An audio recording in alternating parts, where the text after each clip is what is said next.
Hey, what's up? My name's Kane.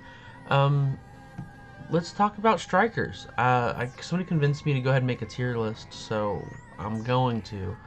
Um, I've played a handful of all the strikers that are in the game at this time, and since we're getting ready to go into Season 4, we're nearing the end of Season 3 already, I figured it'd be a great time to make a new tier list with all the strikers. But what we're going to do is we're going to tackle a tier list for each category of strikers that the game has decided to segregate into separate categories.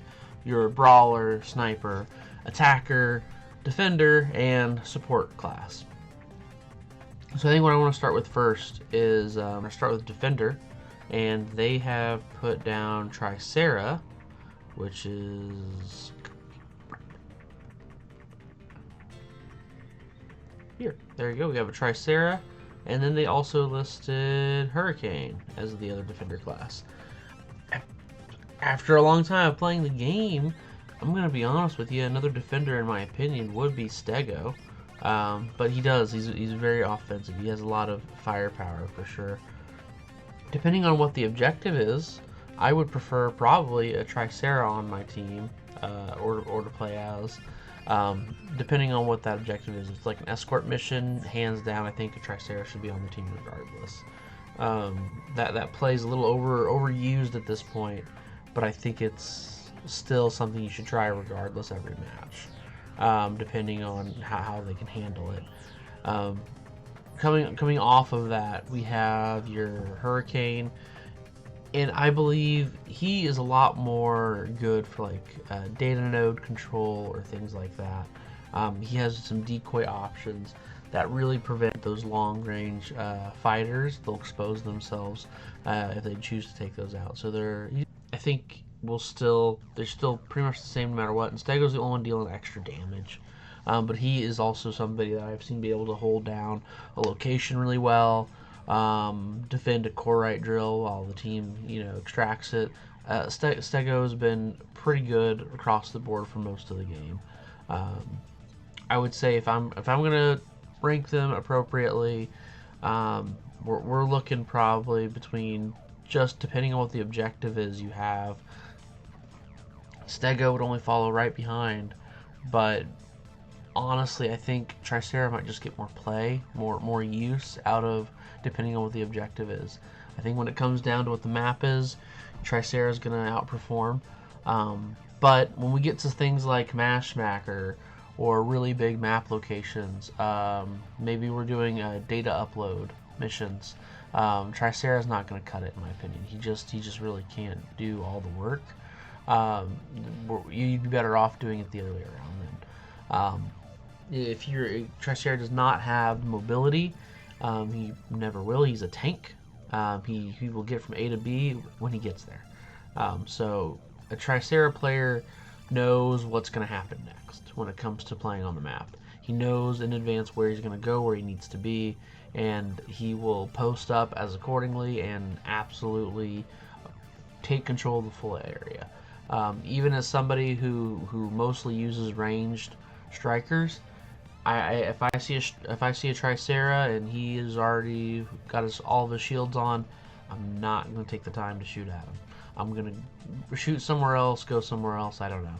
Tricera for me is something that I will just wait for his shields to go down and then take a shot on him. I think most of the time that's the best way to kill a Tricera too, is wait for him to get up and start moving.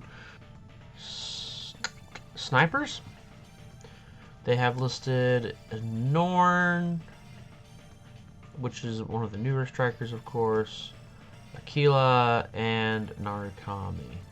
The only one that I think should be on this list who's also an attacker is probably Hell. Hell has a very big range as well, too. I think when we get to your play style, if you are somebody who prefers to do the aerial strikers, such as a Sky Raider or a Falcon, Aquila is going to be probably something you're more comfortable with. He has a winged mobility, so Aquila versus drones is something he can one-shot over and over and over again. For that reason, I would put him above most of the classes here if that is your playstyle. If you are much more aerial maneuverability and you're playing a lot more team matches against drones or what do they call them, co-op drills, whatever you want to do, Akila's a great choice. I think he's fantastic. If you want to play him with covert ops, this is where you want to probably play him most of the time. Over that, though, when we have some objectives that we're looking towards control a certain location or an area, I think Hell might be above the rest a little bit, just like that, in that order. Hell, unfortunately, when his skills that he has available, being able to lock down a location a little bit, preventing people from being able to interact with objects, that is something that is pretty important, pretty heavy. And again, even though he has a higher armor class than the rest of these guys, he unfortunately is still very squishy. He's very squishy. He's easy to destroy, and you're lucky to get away if you're playing with him. He's the super high class maneuverability either. Hell is to not be fooled that he is a sniper class. I don't care where they put him on the board. He is absolutely going to be in that for the rest of his life. That is how I feel about him.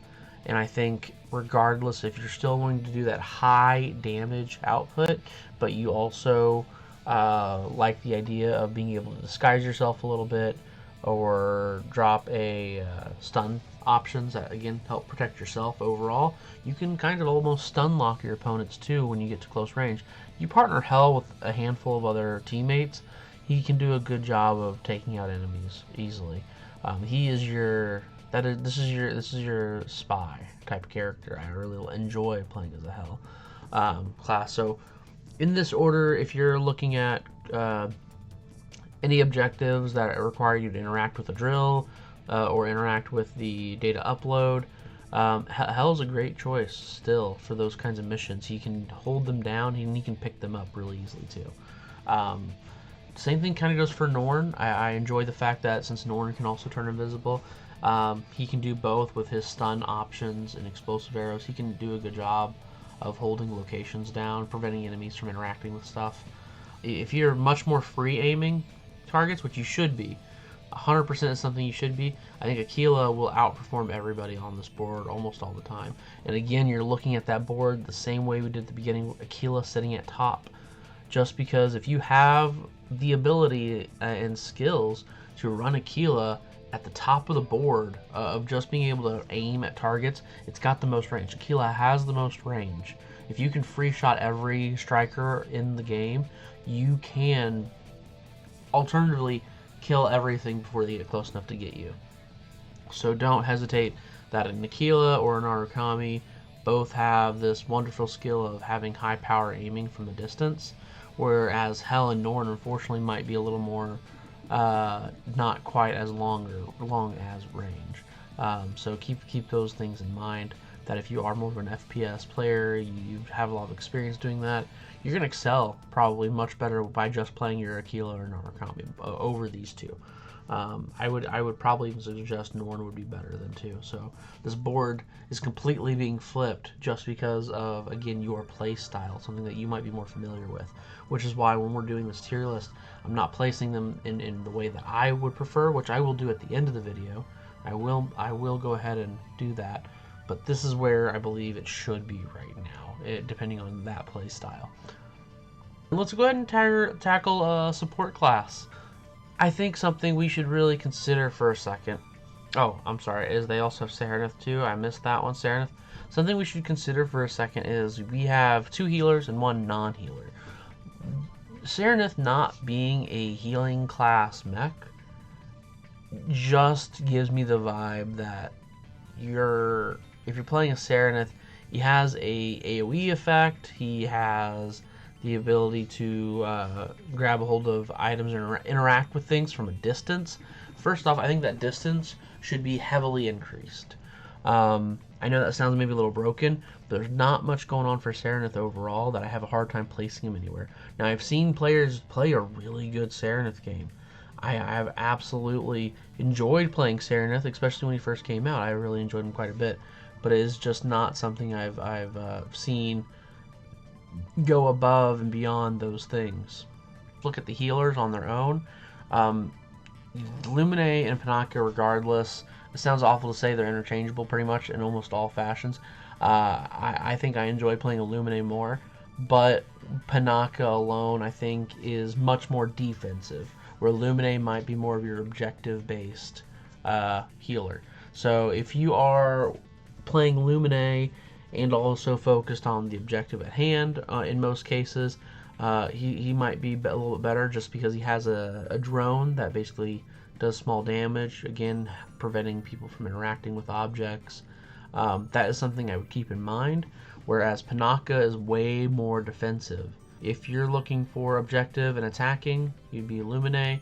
If you're looking for more of a defensive playstyle, protecting your allies and healing a lot more, that could still be way more beneficial, and you can still put out some damage. I think either or is fine, but I would put them in that order. If you're wanting, again, since the game is listing Serenith here as a support striker, there you go. You want to deal damage, that order right there. Serenith, Lumine, Panaka, just like that. Again, I've only met a couple of people that have played Serenith far above my play style, and they do a phenomenal job at it. So there's room for anybody who wants to absolutely get very, very good at with Serenith and take over a game. I've seen Serenith be an MVP only a couple of times. Our Brawler class, and they have listed Stellaris, Welkin, and Grab Panther. There we go. Can't believe I almost forgot. So, Brawler classes, a little more obvious. They're much more melee focused, of course, minus the fact that Welkin has a howitzer cannon on him. I think I have a lot to say about Welkin, but before we get to that, let's just break down what I think, again, based on playstyle, where these guys would fit you. Stellaris does have the unique ability of being able to use a stealth ability. Panther has a lot more defense, I think, or solo 1v1 combat. I think Panther can win most of those 1v1 matchups. But then you have a Welkin, who unfortunately is the most well-rounded out of the bunch. I've seen Welkin deal massive damage, have good maneuverability, and not only that, but he has a really good heavy defense. The only thing that places him above the rest in this category is the fact that Welkin, I think when it comes to most objectives in the game, he's going to be the best one. And I think if you had to pick out of these three guys, Welkin is still the best beginner-friendly, and not only that, but at the end of the day, he's also going to be able to hold his own in in-game situation. A professional Welkin player, I think, can smash pretty much anything in this lineup. The only difference is that if you want to be a little bit more of a glass cannon, Stellaris still might put you right there, right in that category. Stellaris can put out a lot more damage, he's a lot faster. I've seen some good players play him as well too, pretty well. The only difference is that Panther, again, is that more defensive. I wouldn't say he's necessarily still beginner friendly, but he's definitely more easier to play than a Stellaris is if you're still just starting the game.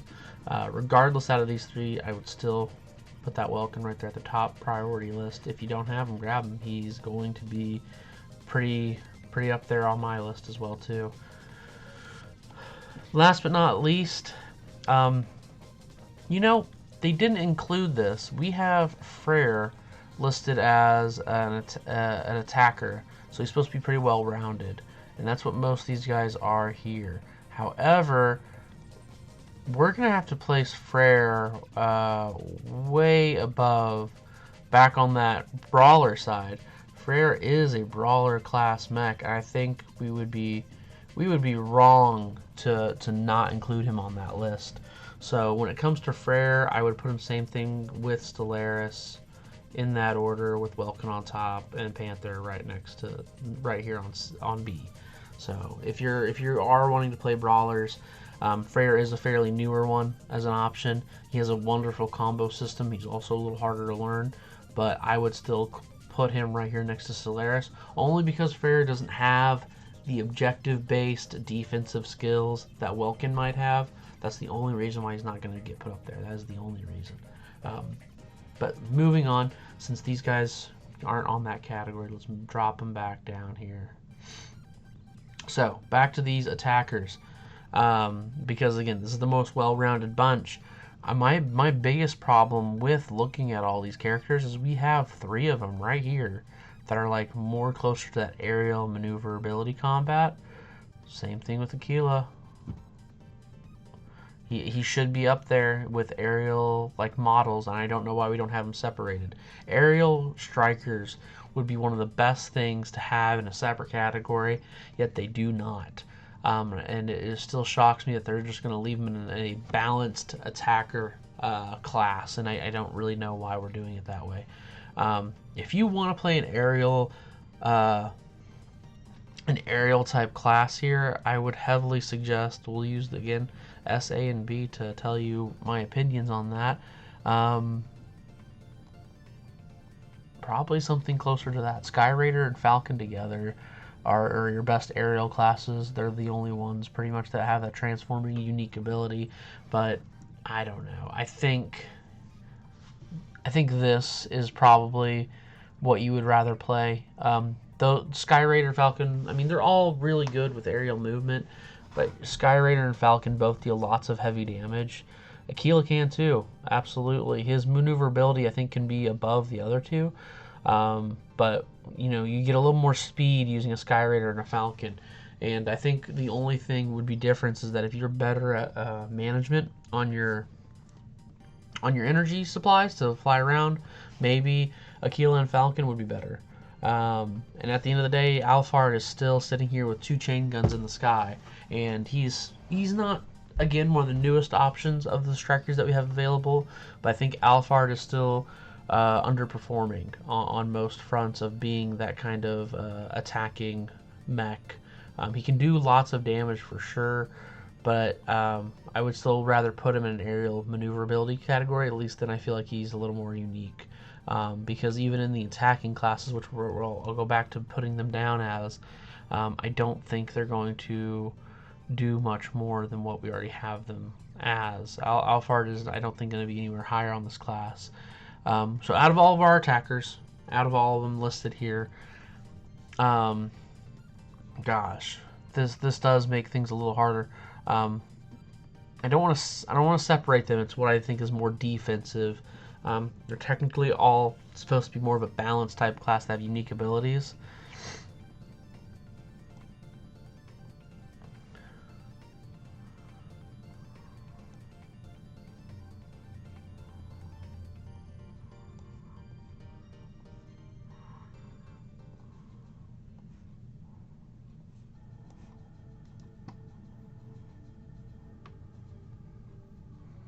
I think I'm happy with that. I think I like this.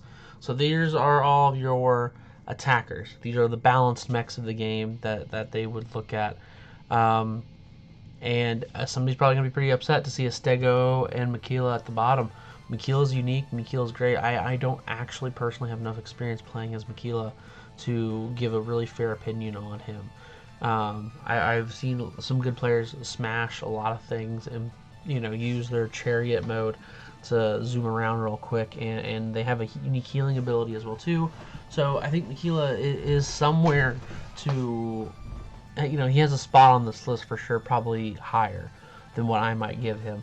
But unfortunately, I think he's at the bottom of this attacker list still, between all 4 of these guys here. You have Alphard, Makila, Stego, and unfortunately, I don't think Falcon is balanced enough. He's a little still too fragile to be an attacker type on this list. I would expect something more balanced even. Just because he does a lot more damage, I think I'd rather have something that has a little bit more armor, a little bit more defense on it, just so you're flying around, you're such a big target. And the last thing you want to do is be the one that's going to lose your team the game just because it's based on kills probably. So when I see a Falcon flying around in the sky, I don't care how good you are at flying that Falcon, you're going to get shot down pretty aggressively. You have to be very skilled, I think, before you play a Falcon. I think it's too easy to lose your team the game if you're not skilled enough with a Falcon. I think Sky Raider, Aquila would be better choices if you really want to be in the air. Maybe even Alphard would be better for you as well, too. And he's more of a newer mech. But let's talk about the most important thing you see on this list. Eliseness is at the very top of this list. Why? I think He is the first starter mech. He's the best learning mech for this game still. He is the most balanced out of the entire bunch of all these strikers here. Even all the strikers here on the bottom, he's the most balanced striker. Not only that, he has a very unique ability that is like a second wind ability.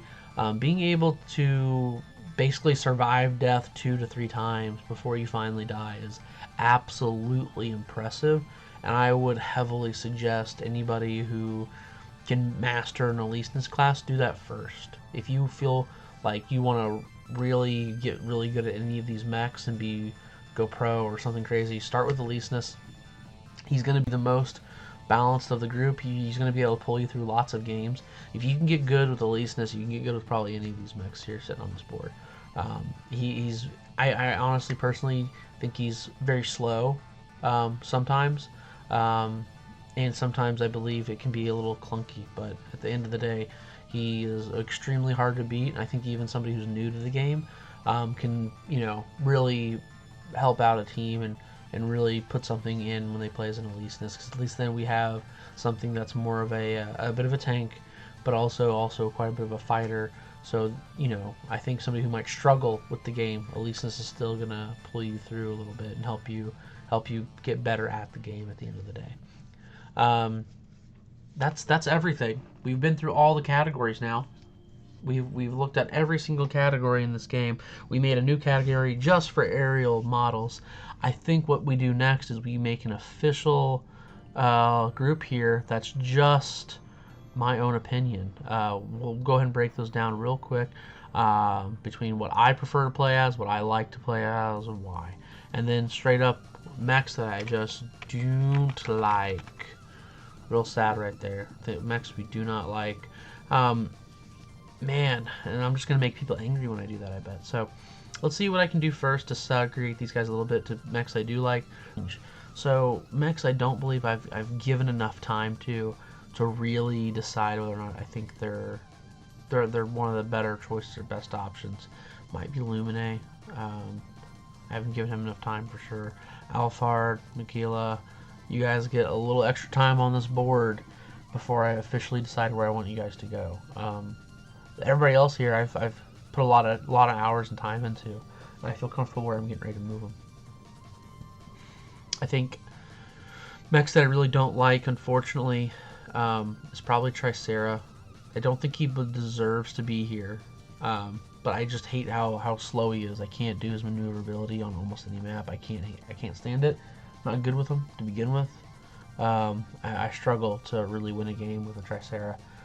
But he's a good mech regardless. He is, absolutely. I've already talked to you guys that I think he's up there on that list, but this is my tier list. This is me. This is what I think and how I feel about playing a Tricera. So he'll be down here as well. I don't like playing as a Falcon. It's, again, too squishy. It's not a good enough trade-off. I think if I'm going to be that squishy, I'd rather deal massive amounts of damage as Narukami. Panther, I believe, underperforms. I love Panther. I love him a lot. I love playing as him. He's fun. We might move him up. We'll see where he ends up. Saraneth I don't like playing as well. Panaka is okay. Whoa. Okay. Hurricane, I've enjoyed. It's a good time. It's not bad. Could be worse. Could be a mech I really don't like. I don't like playing as a Stego. I'm sorry to anybody that might upset. Stego is somebody I think does lots of massive damage. He can do a lot of good stuff. But if I'm going to play a mech like that, in my opinion, I'd rather play Armored Core. My playstyle specifically, I think I'm better with the Panther than I am with Stellaris. Inferno, I honestly think he's got a lot of room. I didn't say much about Inferno earlier, and I think I should have. Inferno is a very great striker. And I think, honestly, if you are more of that Paladin-esque class where you can take a lot of hits and you would like to still get up close and personal with some guns, I think Inferno is a fantastic choice for those people. Norn, Hell, Narukami, Frere. I'll put Narukami down a little bit. I've gotten over Narukami quite a bit. Welkin. And Eliseness. There we are.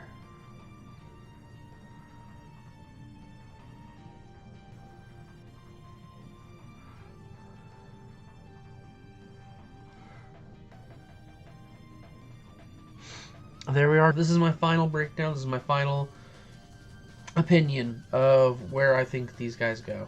100%. You're looking at the list here as I see fit of how I play the game. My top choices in any case are probably going to be Welkin. I have a friend that plays Welkin more often, so I'm usually not Welkin.